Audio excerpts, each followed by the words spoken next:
I den her video vil jeg lige fortælle jer, hvordan vi tager brugerinput fra vores kontaktformular og pakker dem ind i en mail og sender dem til en e-mail, som vi ønsker at sende mailen til. I skal oprette en kontakt.html-side, og I skal oprette en mail.php. Hvis vi går over i vores Code Edge editor, så kan vi se, at jeg har oprettet en kontakt.html. Og det I sådan set skal gøre, det er, at I skal prøve at duplikere det, der står her. Det er et simpelt HTML-dokument, der indeholder en standard doctype HTML, som siger, at vi bruger standardiseret HTML5. Så har vi et HTML-tag som parent til både head og body, som ligger her. Og der skal I selvfølgelig i headen indtaste minimumskravene, så det overholder den standard, vi har bestemt heroppe foran. I body har vi en child element, der hedder form, som dækker det her, eller som slutter hernede. Og i form elementet har vi underelementer eller child elementer, som ligger her. Form elementet har attributen action, og i den der skriver vi det filnavn, der hedder mail.php, som I skal oprette bagefter. Og I skal lave en attribut, der hedder method, og give den værdi post. Så nede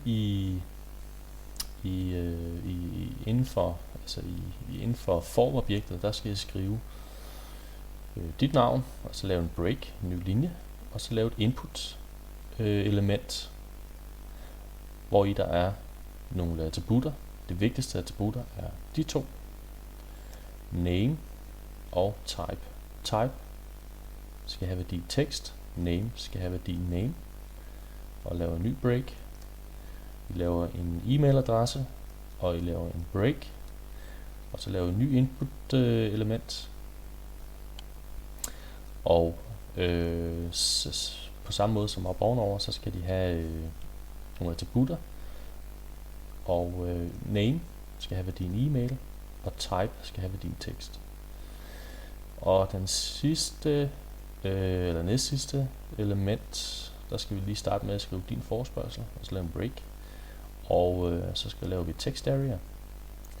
Og hvis I kan huske det fra vores tidligere lektion, så var text area et større felt, hvor I man kunne skrive tekst. Den har også attributen name, og den skal have værdien message. Til sidst så har vi endnu en input element. Den her gang er det af typen submit, det vil sige det er den her knap. Og det der sker, når vi trykker på den her knap, det er, at vores form action attribut, vores form, den bliver aktiveret, og det her mail PHP kode, det bliver eksekveret. Så I laver det her, implementerer det her, og så opretter en ny side, eller et nyt dokument, der hedder mail.php. I den, der skal I sådan set også bare kopiere det her. Det eneste, I skal ændre, det er den her mailadresse, således at der ikke står min mailadresse, men der står jeres egen mailadresse. Den mail, I ønsker at få sendt de her kontaktformularer til. I kan vælge for eksempel at ændre emnet på mailen, så der står noget andet.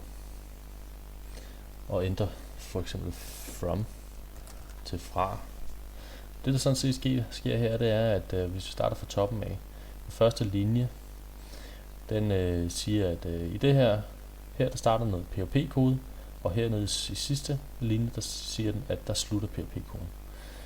Og så er der nogle variabler, og de her variabler, de bliver sat lige med indholdet af de inputfelter, eller text area, som vi har om i vores HTML-dokument. Det vil sige, name er lige med, vi går tilbage til kontakt, name er lige med det der inputfelt, det vil sige, at værdien af det, som brugeren indtaster det her inputfelt, bliver sat lige med denne her variabel. Og ligeledes med e-mail, det vil I finde, at det er den der. Det vil sige, at den værdi, som brugeren indtaster i det her felt, når brugeren indtaster, så vil den værdi blive sat lige med den her variabel. Og sidst, men ikke mindst, så har vi message, som er vores text area felt, den har name lige med message, og når brugeren indtaster noget i vores text area, så vil den værdi, den tekst, han skriver, blive sat lige med den her variabel. Og de her 3 variabler, de vil blive kastet ned her, sammen med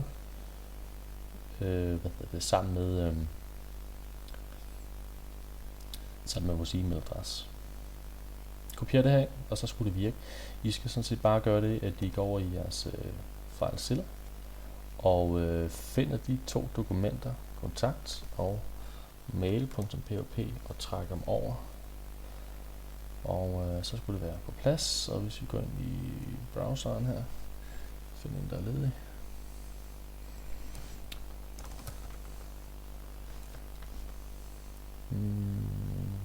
Kontakt. Så kan vi skrive Anders Signe, konon, snablag, tradition.dk, hej med dig. Send e-mail, og så står den og tænker heroppe, og så skriver den hernede en e-mail er sendt, og hvis vi går ind på min, hvis vi går ind her, så ser vi, at der kommer en fra Anders Signe, hej med dig.